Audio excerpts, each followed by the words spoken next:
비행기는 인류가 도달할 수 있는 지점을 넓혀오는 역할을 해왔다고 하는데요. 실제로 많은 문제를 해결하면서 개발이 되었던 존재이기 때문에 비행기를 구성하는 모든 부분에 있어서 그 이유를 갖고 있거든요.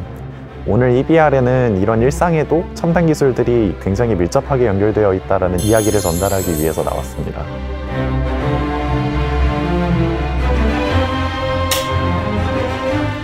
안녕하세요.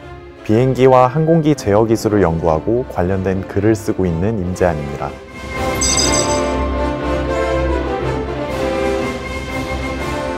인류는 언제 처음으로 우주 공간에 발을 디디기 시작했을까요? 인류가 본격적으로 우주를 넘보던 이야기를 하기 위해선 아무래도 20세기 중반의 시대로 돌아가 보는 것이 좋겠습니다. 당시 우주 기술은 미국과 소련 사이의 냉전 구도를 중심으로 전개되고 있었는데요.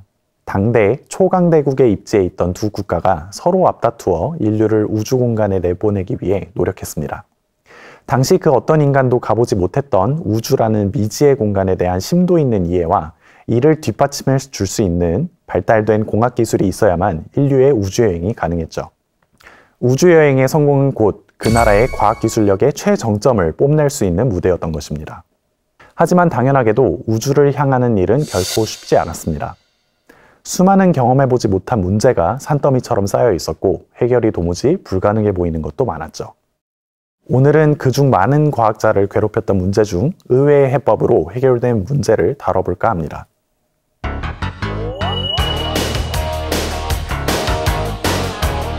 우주인이 지구를 공전하기 위해서는 초속 7km라는 어마어마한 속도로 비행해야 합니다. 엄청난 무게의 로켓과 우주인을 이 속도로 가속시키는 건 역시 결코 쉽지 않은 일이었지만 과학자들은 곧 궤도에 올라간 뒤에 더 어려운 문제가 있다는 것을 깨닫습니다. 우주로 나아간 우주인을 지구로 데려오는 일이 생각보다 만만치 않았던 것인데요. 지구 주위를 궤도 비행하는 우주선은 마찬가지로 초속 7km의 속도로 지구를 향해 진입하게 됩니다.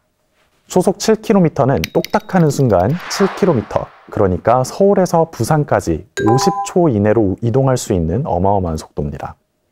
이런 속도로 우주선이 지구의 대기권으로 진입해 대기와 부딪히게 되면 우주선을 미처 피하지 못한 공기가 우주선과 충돌하면서 압축되고 매우 뜨거운 열이 발생하게 되죠.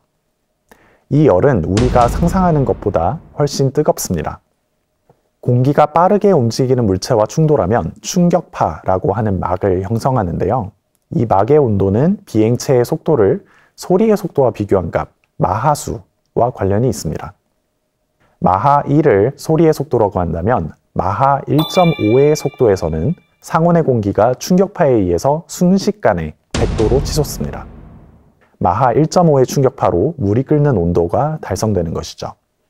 여기서 조금 더 나아가 음속의 2배, 즉 마하 2에서는 230도, 마하 3에서는 530도라는 온도가 됩니다. 벌써 알루미늄을 부드럽게 만들 수준의 열이 만들어지는 것이죠. 이 추세라면 마하 5에서는 1500도에서 녹는 철도 녹일 수 있는 열이 발생하게 됩니다. 우주선은 마하 25의 속도로 지구로 진입합니다. 마하 5에서 철을 녹이는 열이 발생하는데 마하 25라니 아찔하죠. 마하 5 이상의 속도에서는 공기의 온도를 추정하는 것이 매우 어려워지는데요. 여러 연구에 따르면 섭씨 5000도에서 1만도 사이의 값인 것으로 보입니다. 참고로 태양의 표면 온도가 5500도이니 공기에서 발생하는 열이 보통 문제는 아니라는 것이 금방 다가오죠. 당시에는 이 문제를 해결하기 위해서 발생하는 열량 자체를 어떻게 하면 줄일 수 있을지 아니면 어떠한 열 차폐 기술을 개발해서 우주선 자체를 뜨거운 열로부터 보호할지 집중하던 시절이었습니다. 하지만 5500도라는 열기를 견뎌내기에는 열 차폐 기술로도 그리고 열량을 줄이기 위한 다양한 아이디어도 충분한 해결책이 되기에는 무리가 있었습니다. 이처럼 높은 열을 견딜 수 있는 우주선을 설계하는 것과 이 열기에서 사람이 살 수 있도록 유지하는 것은 쉽지 않은 문제였습니다. 음속보다 빠르게 비행하는 항공기 하면 어떤 모습이 떠오르시나요? 뾰족한 코와 전체적으로 얇고 날렵한 모습을 가진 전투기가 상상되진 않으실까요? 실제로 1950년대 이 문제를 해결하던 나사의 공학자들도 지구로 진입할 때 사용되는 우주선 설계를 할 때 뾰족한 코를 염두에 두었던 것으로 보입니다.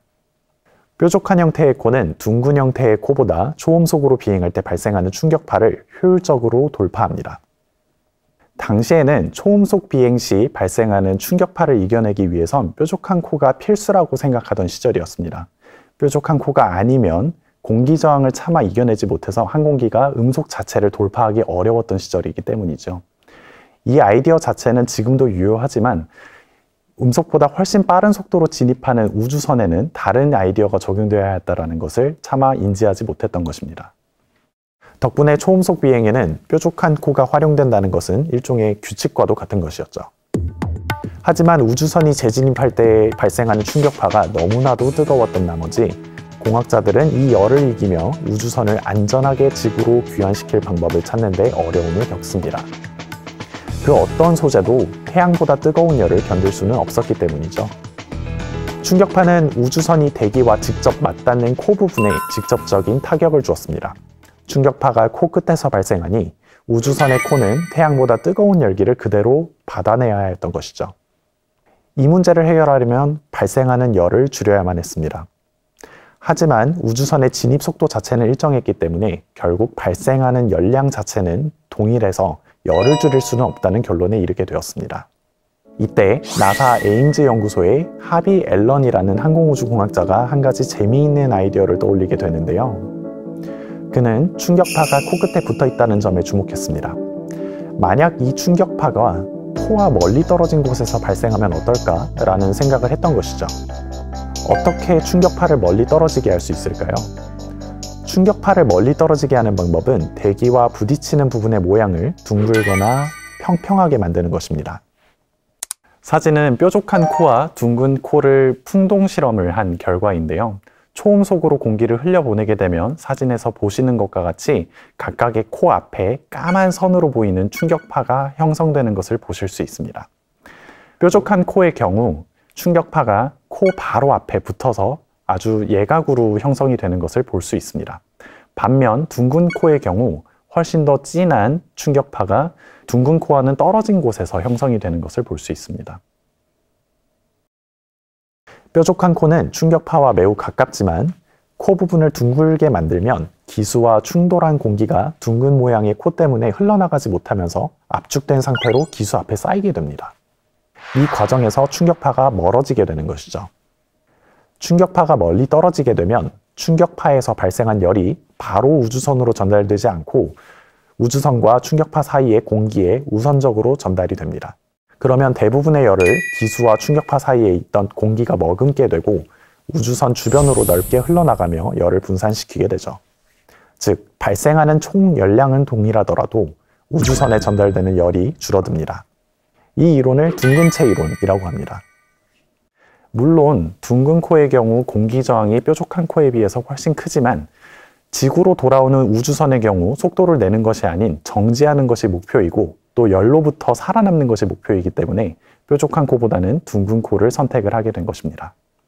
처음 이 아이디어를 제안했을 때 너무나 파격적인 발상이었던 나머지 실제로 우주선 설계에 적용되기까지는 수많은 검증과 실험을 거쳐야 했다고 전해집니다. 실제로 이 방법은 우주선이 경험하는 열의 온도를 1500도 수준 이하로 낮추는 대단한 효과를 보였다고 알려져 있습니다. 물론 1500도도 여전히 상당한 열이지만 적어도 열 차폐 기술을 통해 어느 정도 우주선을 보호할 수 있는 수준이 된 것이죠. 뾰족한 코를 둥근 코로 바꾼 것만으로도 태양보다 뜨거운 열기에서 우주선이 살아남을 수 있게 된 것입니다. 둥근체 이론은 언뜻 단순한 해결책이면서도 우주 임무 자체를 가능하게 한 근본적인 기술로 평가받고 있습니다. 워낙 그 전략적 중요성이 높았던 만큼 이 기술은 한동안 미국의 국가기밀로도 취급이 되었다고 알려져 있습니다. 1959년에 대중에 비로소 공개된 이 기술은 2025년인 지금까지도 여전히 유효합니다. 화성으로 로봇을 보내는 우주선부터 스페이스X의 재진입 우주선까지 모두 둥근 면을 앞세워서 화성과 지구의 대기로 용감하게 날아가는 것을 지금도 볼 수 있습니다. 항공우주 기술 중에는 이처럼 비직관적인 해결책으로 문제를 해결한 케이스가 상당히 많습니다. 우리가 흔히 난기류라고 부르면 조금 두려움을 갖게 되는데요. 실제로 항공기를 설계하는 데에서는 이 난기류가 적극적으로 활용이 되고 있습니다. 처음에는 난기류가 공기저항을 증가시키고 비행 승차감을 나쁘게 한다라는 관념이 있었는데요. 실제로는 날개 위에 난류를 적절히 활용하게 되면 양력을 더욱더 효율적으로 발생시킬 수 있고 공기저항도 감소시킬 수 있다는 연구 결과가 있었습니다. 이 때문에 우리가 타는 비행기에서는 날개를 보게 되면 날개 앞쪽에 조그마한 돌기들이 솟아있는 항공기들을 가끔 볼 수 있는데요. 겉으로 보았을 때는 공기저항을 증가시키는 요인처럼 보이지만 그 돌기가 만들어내는 난류 덕분에 날개가 결과적으로 생성해내는 공기저항은 전체적으로 줄어드는 효과가 있습니다. 이처럼 때론 비직관적이고 기존의 관념을 거스르는 발상의 전환이 풀리지 않던 문제를 해결하는 중요한 열쇠가 되기도 합니다. 가끔은 우리가 마주한 문제가 너무 어렵다면 당연하다고 여기는 전제부터 다시 되돌아보는 것은 어떨까요?